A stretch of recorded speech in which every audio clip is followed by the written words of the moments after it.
The cost of living is at the forefront of the minds of every Queensland household.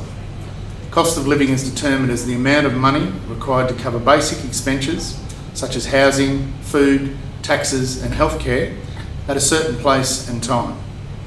The cost of living and affordable housing are ranked by Queenslanders as the most important factors when choosing where they will live. Over the past 20 years, the cost of hospital and medical services has risen by almost 200%, electricity costs have jumped 195%, and preschool and primary education costs are up 160%.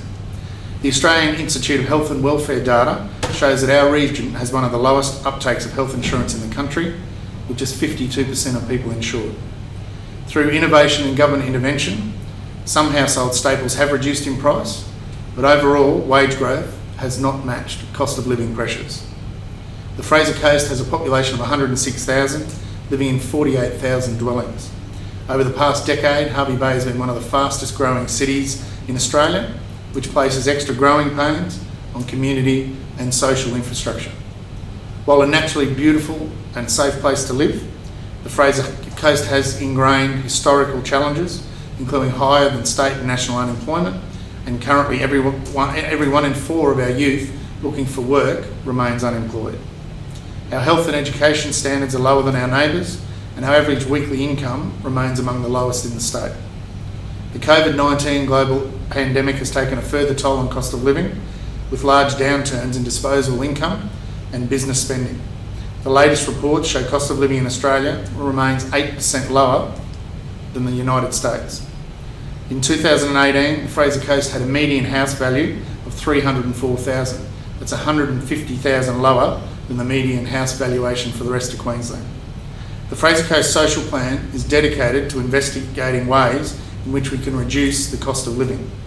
That includes encouraging the development of more diverse and rewarding employment, constructing cheaper housing alternatives to improve affordability, and more social housing to reduce rental vacancy pressures, which are currently amongst the highest in the state.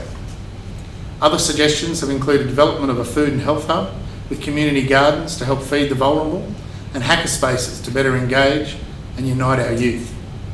Job creation and growing the economy of the Fraser Coast are critical factors to success in managing the ongoing cost of living pressures.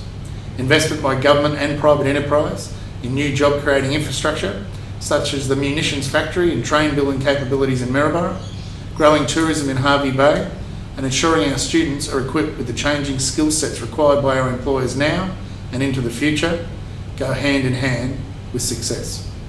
Increasing government payments for unemployed and residents with a disability and pensioners will also assist in reducing rental stress and cost of living pressures. But no plan is complete or will be adopted by the wider community without community input. And that's why we're calling on you to get involved to ensure your ideas, innovations and opinions are heard. Councils, community centres and well-intentioned individuals cannot change the status quo on their own. It requires united voices and collaboration to achieve change. If you want to be part of that positive change for the future of the Fraser Coast, then please make contact and help influence the implementation of the Fraser Coast Social Plan. Thank you.